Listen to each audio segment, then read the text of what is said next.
بسم الله الرحمن الرحيم. الحمد لله والصلاة والسلام على سيدنا رسول الله وعلى آله وصحبه ومن والاه.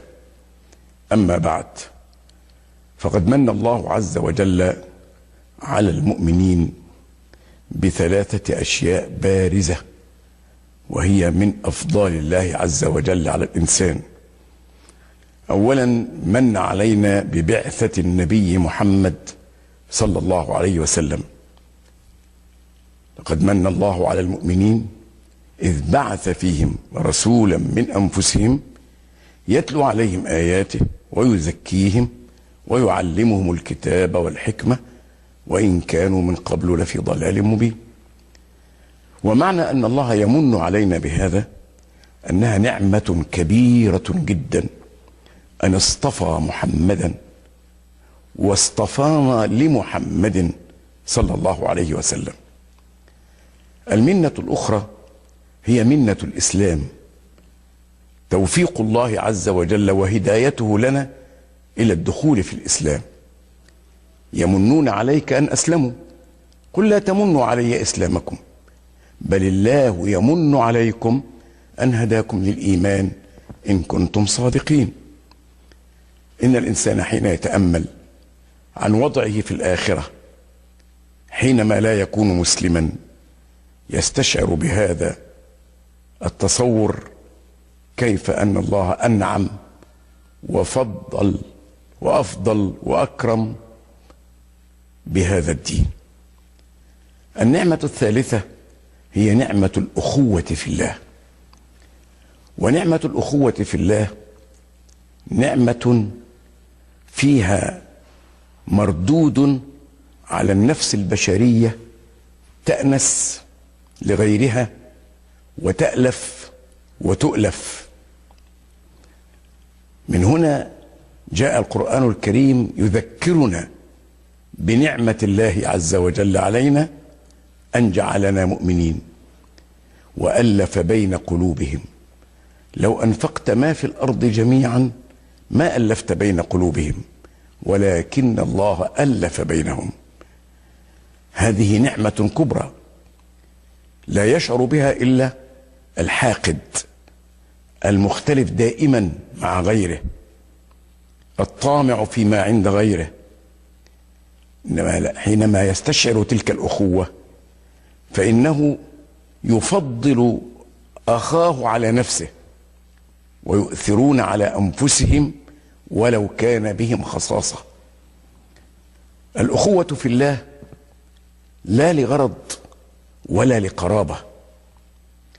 يأتي هؤلاء المتحابون في الله يوم القيامة على منابر من نور يغبطهم الشهداء لمكانهم من الله تعالى. هذه الأخوة هي التي تعطي معنى وحدة الأمة، تلك الوحدة العضوية التي نبه إليها المصطفى صلى الله عليه وسلم حين قال: مثل المؤمنين في توادهم وتراحمهم وتعاطفهم كالجسد الواحد إذا اشتكى منه عضو تداعى له سائر الأعضاء بالحمى والسهر. ويشبهه مرة أخرى بالبنيان المرصوص. المؤمن للمؤمن كالبنيان يشد بعضه بعضا. ثم إن هذه الأخوة هي التي تجعل الأمة قوية متوحدة أمام أعدائها. وأعداء الإسلام معروفون لنا بنص كتاب الله عز وجل: والله أعلم بأعدائكم، حيث قال: لتجدن أشد الناس عداوة للذين آمنوا اليهود والذين أشركوا.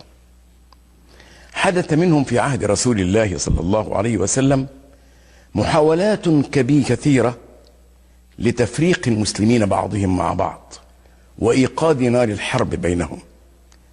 مر شاس بن قيس وهو من حاخامات اليهود الحاقدين على الإسلام، فوجد مجموعة من الصحابة فيهم من المدينة المنورة الأنصار، وفيهم من مكة المكرمة المهاجرين، وفيهم أيضا بلال الحبشي، وفيهم سلمان الفارسي وصهيب الرومي. فاغتاظ هذا الرجل وقال: إذا اجتمع هؤلاء فلا مقام لليهود في المدينة.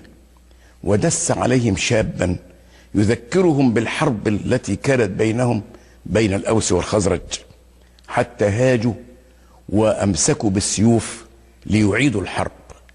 فجاء النبي صلى الله عليه وسلم يذكرهم بنعمة الله عليهم في الأخوة، ونزل قوله تعالى: يا أيها الذين آمنوا إن تطيعوا فريقا من الذين أوتوا الكتاب يردوكم بعد إيمانكم كافرين وكيف تكفرون وأنتم تتلى عليكم آيات الله وفيكم رسوله ومن يعتصم بالله فقد هدي إلى صراط مستقيم واعتصموا بحبل يا أيها الذين آمنوا اتقوا الله حق تقاته ولا تموتن إلا وأنتم مسلمون واعتصموا بحبل الله جميعا ولا تفرقوا واذكروا نعمة الله عليكم إذ كنتم أعداء فألف بين قلوبكم فأصبحتم بنعمته إخوانا.